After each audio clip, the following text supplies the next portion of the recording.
Friends, after going through the synopsis of this chapter, D and F block elements, let us make a move to the MCQs of this chapter, okay?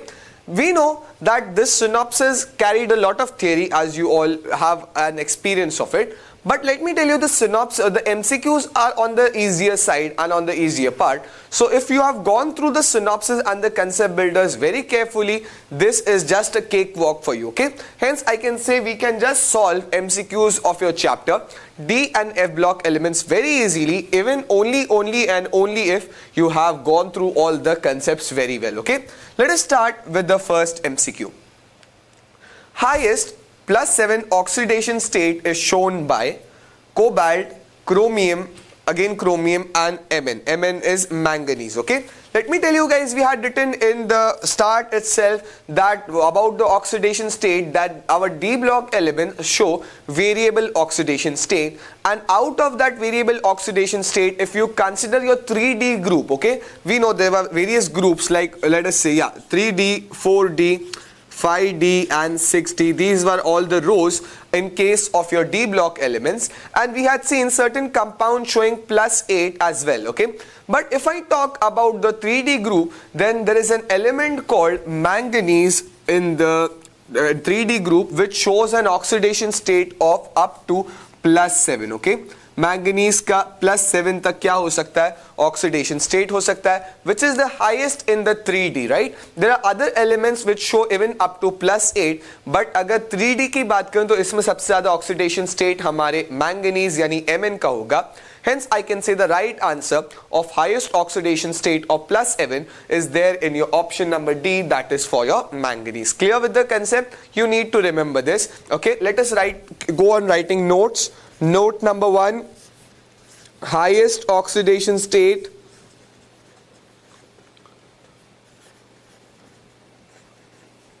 of Mn is +7, okay? Of Mn, that is manganese, is +7, okay? Let's move to the next one. Transition elements, okay? Transitional elements are all metals, few metals and few non-metals, all solids, all highly reactive, okay? Let me tell you guys, if I talk about the S block elements and P block elements, हमने देखा था कि S block elements में metals होते हैं ज़्यादा करके.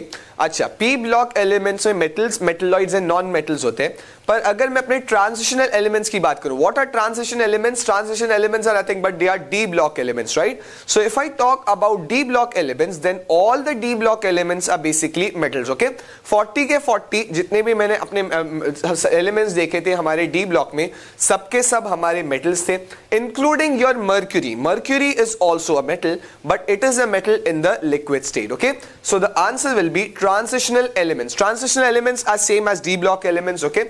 Are all metals. That is the right answer is, I can say, your option number A, okay? Option number A. All solids क्यों नहीं हो सकता? Because mercury is a metal which is in the liquid state. Hence, I can say most of them are solids, but exception is mercury, okay? Hence, I can say the right answer is metal. Let us write down the second note. Transition elements are, transitional elements, yeah, transition elements are all metals. We had written down this during our synopsis, okay? Let's go to the next one quickly. Transitional elements exhibit variable valencies, okay? Because they release electrons from the following orbits.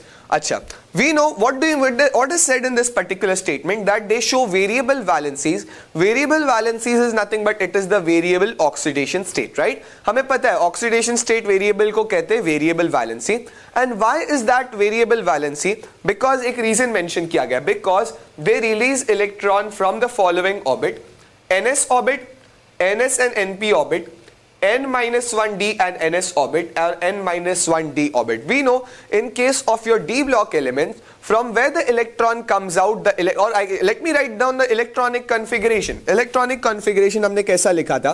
अगर मैं 3D के लिए बात करूँ ना, तो 3D elements के लिए मैंने electronic configuration लिखा था 4s from 1 to 2 and 3D from 1 to 10. समझ में आया? मैंने ये लिखा था electronic configuration 3D के लिए. If I want to write in the n state, then I can write ns from 1 to 2, n-1d 10 to the 1 to 10. Okay, this was the basic configuration along with your noble gas, right? यहाँ पर noble gas आता था. Now guys, let me tell you कि electrons कहाँ से बाहर आते हैं, या valence electrons हमारे s में से और n-1d में से बाहर आते हैं. ओके, ns में से and n-1d orbitals में से बाहर आते हैं. Hence I always write 4s and 3d, right? अगर आपको याद होगा इलेक्ट्रॉनिक कॉन्फ़िगरेशन हमने लिखा था 4s2, 3d1, 3d2, 3d3 and so on. Okay, hence ns और n-1d orbitals में से electrons come out. Hence I can say the right answer is your option number C. Clear with this? n-1d and n into s. This is for the transition elements, that is your d block elements. Okay, let us move to the next one. Which forms colored salt? Okay, इसमें से कौन से, अगर options में से बात करूं तो इसमें से कौन से हमारे colored salts बनते हैं? Option number A metals, B non metals, C p block elements or D transition elements. Okay, we know guys about the transition elements or D block elements, that the D block elements show a very special property, that is they possess color. Okay, let me write this property down. This is property number 3. D block elements, I can say exhibit color. Exhibit color. Okay, they show color or they form basically colored salts or colored compounds. Hence I can say ये color जो होना ना, ये किसकी speciality है? D block elements की. D block elements are also called as your transition elements. Hence colored salts या colored compounds is formed by your transition element. That is your option number D, right? That is your option number D. Clear? Metals non metals का colour नहीं हो सकता है, हो भी सकता है and all, we don't know. जरूरी नहीं है कि उनका कलर्ड सॉल्ट्स बने, पर अगर मैं अपने ट्रांजिशन एलिमेंट्स की बात करूं तो इनका हमेशा कलर्ड सॉल्ट्स ही बनते हैं, right? Because they are basically colour crystals. Okay, let's move on to the next MCQ. Which of the following configuration is that of a coinage metal? Okay, हमें coinage metal का configuration पूछा है. And what is basically a coinage metal? Coinage metal is nothing but it is your copper, right? Coinage metal मतलब क्या? जिससे हमारी coins बनती है. हमारी coins 1 रुपये की ले लो, 2 रुपये की ले लो, 5 रुपये की ले लो. 5 रुपये coin या 1 रुपये coins. Coins किससे बनाए जाते हैं? Basically copper metal से बनाए जाते हैं. Okay? Hence let me write this as a note that your coinage metal is nothing but it is copper. Always remember, coinage metal is nothing but it is your Cu या copper. And what is the atomic number of copper? We know atomic number of copper या Cu is 29. ठीक है, ये हमें कैसा याद रहा? ये science teacher very cruel man से याद रखने का. ठीक है, science teacher very cruel man felt cold in night went for a cup of zinc. Okay, ये हो गया 21, 22, 23, 24, 25, 26, 27, 28, 29. Hence remember like this, copper has how much? Copper has how many?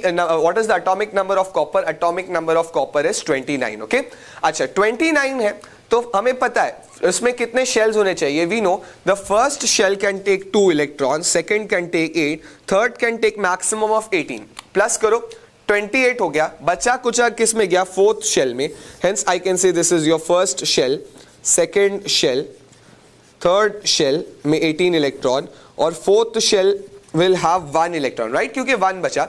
Hence what is the configuration? 2, 8, 18 and 1. Okay, 2, 8, 18 and 1 is the configuration of copper या coinage metal, which is matching with your option number B, and hence I can term out option number B to be the right answer for this particular MCQ. समझ में आ गया configuration कैसा लिखते हैं? Okay, let's proceed to the next one. What is the general configuration of for second row transition series? Transition series मतलब D block elements की series और second row की बात हो रही है. Okay, now guys we know second row क्या होता है. Second row is nothing, first row is 3D, the second row 4D, third row 5D and the fourth row is 6D. मतलब second row की configuration मतलब 4D की configuration की बात हो रही है. और 4D की configuration की बात करूं तो it has to be 4D from 1 to 10 and n, this is we know it is n-1d बराबर n-1d और ns. Hence n-1 अगर 4 होता है तो n क्या होगा? n will be 5s. Okay, hence I can say 5s 1 to 2 and 4d 1 to 10 is nothing but the configuration of your second row, or I can say second row of the d block element या transition element, ठीक है. और इसके साथ कौन सा gas आता है? noble gas comes as krypton Kr. Hence guys this is the second row. Second row देख के ही समझ जाना 4d होगा, और 4d के साथ हमेशा एक बड़ा नंबर s का होता है, तो 5s. Hence I can say krypton, 4d and 5s. This is I can say matching clearly with your option number C, and hence I can frame out C to be right. Okay, बहुत simple सा MCQ था based on the concept of configuration. Okay, let's see the next one now. Transition elements are named transition elements because their characteristics are. Okay, transition elements को transition name क्यों किया गया है? Transition का मतलब ये होता है किसी के बीच में. ओके, ट्रांजिशन मतलब एक दूसरे के बीच में, या अगर मैं कहूँ ये हाथ और ये हाथ, ये हाथ और ये हाथ के बीच में अगर ये पेन है तो मैं कहूंगा this pen is in the transition mode between my two hands. Okay, clear? तो ट्रांजिशन का मतलब होता है दो चीज के बीच में. और ट्रांजिशन एलिमेंट्स को ट्रांजिशन एलिमेंट्स क्यों कहा जाता है? Why are they called as transition element? The reason is mentioned. they are in because their characteristics are in between S and P block, like that of P and D block elements. They members of 1A group, no, they are like inactive elements. Okay, ये सब senseless लग रहे हैं मुझे. सही answer क्या है? Why they are called as transition elements? Because their properties are in between the S block elements and P block elements. Let me write this as a note. D block elements या transition elements, चलेगा ना, कुछ भी लिखो. D block elements या transition elements have properties between S and P block. Okay, they have properties in between S and P block. I can say this is matching with your option number A, and hence I can frame out option number A to be right. Okay, उन्हें transition इसके लिए कहा जाता है क्योंकि उनकी properties S और P के बीच में होती है. Okay, let's see the next one now. Which ion has the maximum magnetic moment? Okay, हमें पूछा गया है इनमें से कौन सा आयन का सबसे ज्यादा मैग्नेटिक मोमेंट होता है. तो दोस्तों let me tell you, magnetic moment सबसे ज्यादा किसका होता है? जिसके पास सबसे ज्यादा नंबर ऑफ अनपेयर्ड इलेक्ट्रॉन्स होते हैं. Okay, let me write this down. Effective magnetic moment का we had written down a formula, mu effective was given by n into n plus 2 into bm, Bohr's magneton. Right, यहां से हमें पता चला था magnetic moment is directly proportional to, I can say, yeah, magnetic moment is more for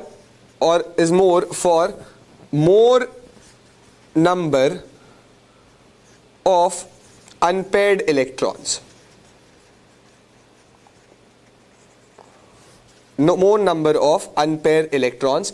मतलब ये जो हमें कंपाउंड्स दिए गए ना, इसमें सबसे ज्यादा जिसके अगर अनपेयर्ड इलेक्ट्रॉन्स होंगे उसमें सबसे ज्यादा क्या होगा? सबसे ज्यादा उसका क्या होगा? मैग्नेटिक मोमेंट होगा. ठीक है, तो बेसिकली मुझे क्या ढूंढना है? सबसे ज्यादा नंबर ऑफ अनपेयर्ड इलेक्ट्रॉन्स कौन से आयन का है. Okay, let us start with your vanadium. Okay, vanadium वो भी कहा गया +3. Now what is vanadium +3? Vanadium +3 is nothing but it is the, let us see the normal vanadium. Okay, normal vanadium में क्या होगा? We know vanadium is science teacher, ये हमेशा याद रखो, science teacher very मतलब ये हो गया 23 मतलब इसका स्ट्रक्चर होता है कैसा? 4s2 and 3 electrons out here और 3d3, right? 3d3, ये 1, ये 2 और ये 3 और ये 2 empty. Hence I can say vanadium के लिए number of unpaired electrons are 3. समझ में आया? vanadium के लिए number of unpaired electrons are 3. मतलब इसके लिए 3 है. ओके, आगे जाते हैं मैंगनीज के लिए. मैंगनीज की बात करूं, science teacher very cruel man. Manganese की बात करूं तो कैसा होगा उसका? मैंगनीज का configuration it is 4s2 and 3d5, right? 4s2 and 3d5. Manganese is 3d5. और अच्छा, मुझे कहा गया दोस्तों वैनेडियम का, नॉर्मल वैनेडियम का एक्चुअली देखो, ध्यान से देखो, नॉर्मल वैनेडियम का है ना configuration is generally 3d+2. Okay, this is not, ये नॉर्मल +2 वाले का जो मैंने लिखा है ना वो +2 का लिखा है. Okay, let me make a correction to this. Vanadium का मैंने बेसिकली क्या लिखा है, इलेक्ट्रॉनिक कॉन्फ़िगरेशन, ओके। अच्छा, अब वैनेडियम की कॉन्फ़िगरेशन को मैंने कितना चार्ज दिया है, +3 मतलब 3 इलेक्ट्रॉन्स हमें क्या करना है, रिमूव करने हैं। तो सबसे पहले कौन से जाएंगे, सबसे पहले 4s वाले चले जाएंगे और उसके बाद यहां पर एक इलेक्ट्रॉन चला जाएगा। Hence I can say +3 के पास कितने नंबर ऑफ अनपेयर्ड इलेक्ट्रॉन्स होंगे, number of unpaired electrons will be 2। समझ में आया? जनरल कॉन्फ़िगरेशन पहले लिखने का, उसके बाद में चार्ज को कंसीडर करने का। मैंने चार्ज कंसीडर नहीं किया था, इसके डायरेक्टली मैंने +3 लिखा था। बाद में मैंने चार्ज कंसीडर किया तो उसके लिए मैंने वैनेडियम का पहले सेटअप लिखा, कॉन्फ़िगरेशन कैसा होता है। उसके बाद I went to +3 and I saw that this +3 में ये this will go and 1 this will go, 1 2 3, right? तो बच्चे 2 electron, hence I can say n is equals to 2 for vanadium, that is the number of unpaired electrons are equal to 2, ठीक है। अच्छा, अब जाते हैं हम मैंगनीज पे, चलो let's go to manganese. Manganese का कितना होगा, 4s2 3d5, मतलब 4s2 will be like this and 3d5 will be like this,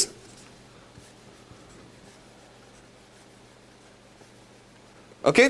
and manganese में हमें पावर दिया +3, मैंगनीज +3 मतलब इसका भी ये जाएगा और ये जाएगा, समझ में आया? This and this will go, +3 में 3 इलेक्ट्रॉन्स को जाना है। सबसे पहले हम 4s को निकालेंगे, ओके।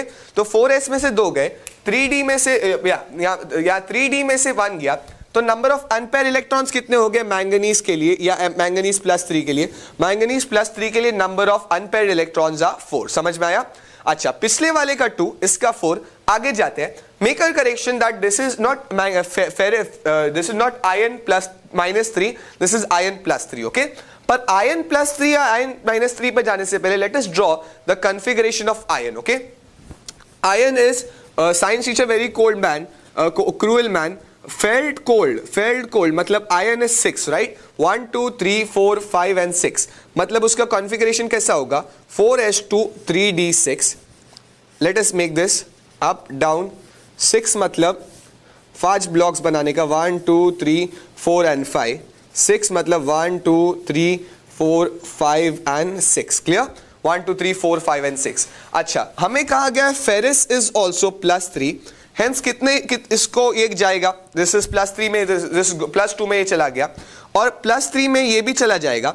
हेंस आई कैन से अब नंबर ऑफ अनपेयर्ड इलेक्ट्रॉन्स कितने बचे, नंबर ऑफ अनपेयर्ड इलेक्ट्रॉन्स +3 में बचे 5। समझ में आया? Hence I can say n is equals to 5, number of unpaired electrons are equal to 5। थोड़ा थोड़ा आपको भी समझ में आ रहा होगा दोस्तों, ठीक है? अच्छा, तो n equals to 5 क्लियर है। अच्छा, इसके लिए n equals to 4, किसके लिए, Mn +3 के लिए, In +3 के लिए n equals to 5। Let us check out for the last one, copper. Copper is basically felt cold in night, went for a cup of zinc, okay? Listen like this. So copper is 9, hence I can say copper is 4s2 3d9। Structure देख लो जल्दी से एक बार, 9 बनाना है मुझे,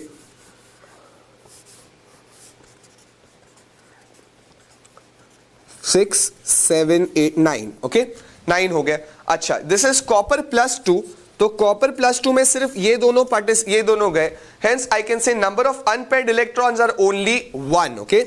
n is just equal to 1, hence I can say number of unpaired electrons are only 1। hence what do I mean by this, n is equals to 1 इसके लिए, n is equals to 5 इसके लिए, n is equals to 4 इसके लिए, and n is equals to 2 इसके लिए। सबसे ज्यादा मैक्सिमम किसका है, सबसे ज्यादा n is +5, n is 5 for your iron, okay? Iron raised to power +3, iron having a power of +3, oxidation state of +3, hence I can say iron having a power of +3 is the right answer, which is matching with your option number C। समझ में आया दोस्तों? Let me tell you this friends, iron in the +2 state is called your ferrous, iron in +2 state is called as ferrous, okay, and iron in the +3 state is called as ferric, right?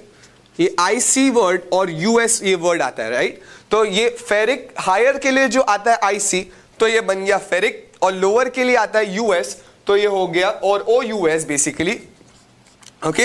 Hence this is your Fe+2, okay.